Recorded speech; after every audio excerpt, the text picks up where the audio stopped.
Hello students, we are going to start today with the chapter number 1, Reproduction in Organisms.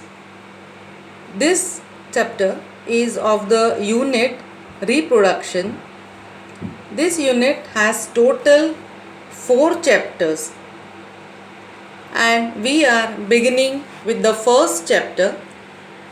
This first chapter has 4 subdivisions: asexual reproduction, sexual reproduction, pre-fertilization events and post-fertilization events.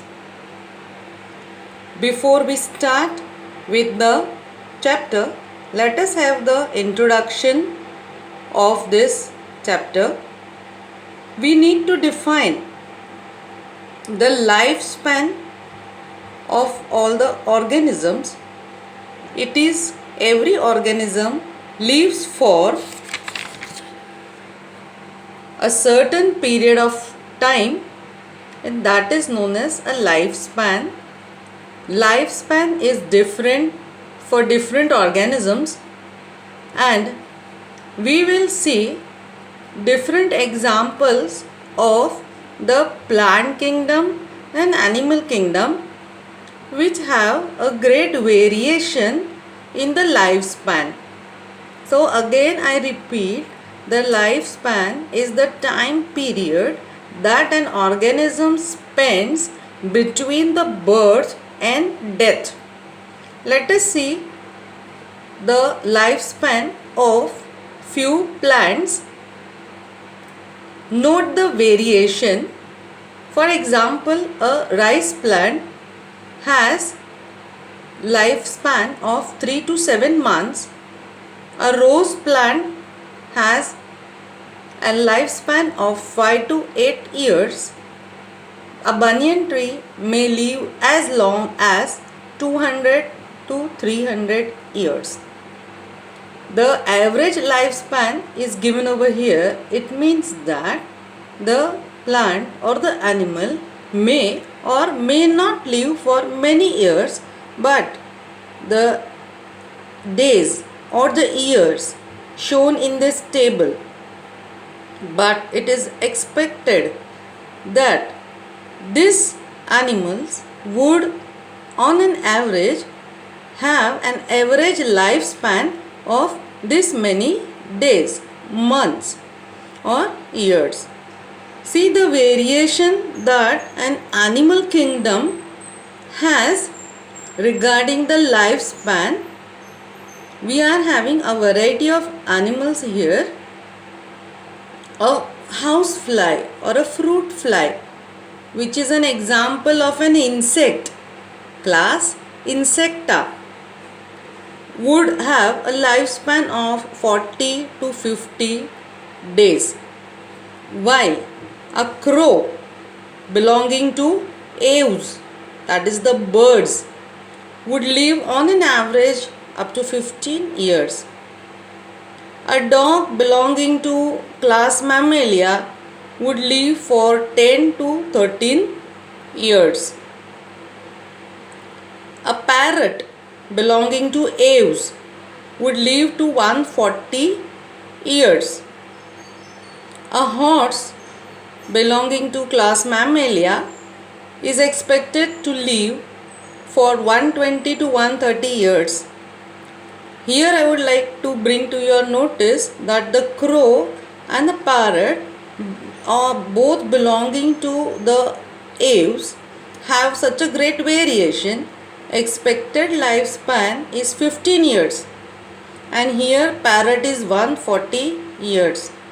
So there is a great variation even if they belong to the same class.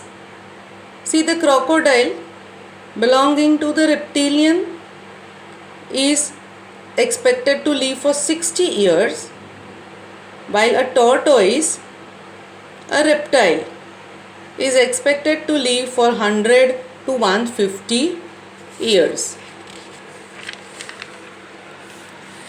So again we define that what is a lifespan? Lifespan is the time period between the birth and the death. Why do we need to define a lifespan? Because the plant or the animal has to reproduce before it dies. So, during the given stipulated lifespan, it has to reproduce, because no organism lives forever, and as the lifespan would be shorter and longer, during that time the organism is going to grow through the juvenile stage, mature and reproduce. Now, except single cell organism, all are going to die.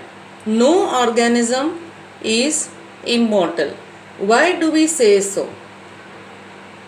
I'll repeat again, no organism lives forever.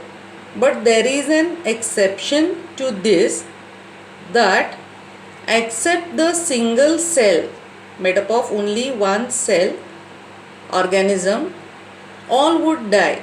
Why do we say so?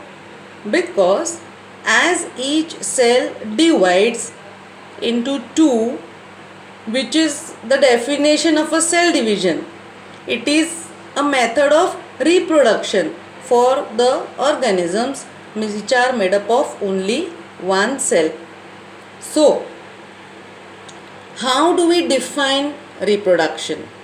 The process that ensures that life continues on earth is called reproduction. It is a process in which an organism gives rise to young ones which are similar to the previous generation. The offsprings during their lifespan grows, matures and reproduces.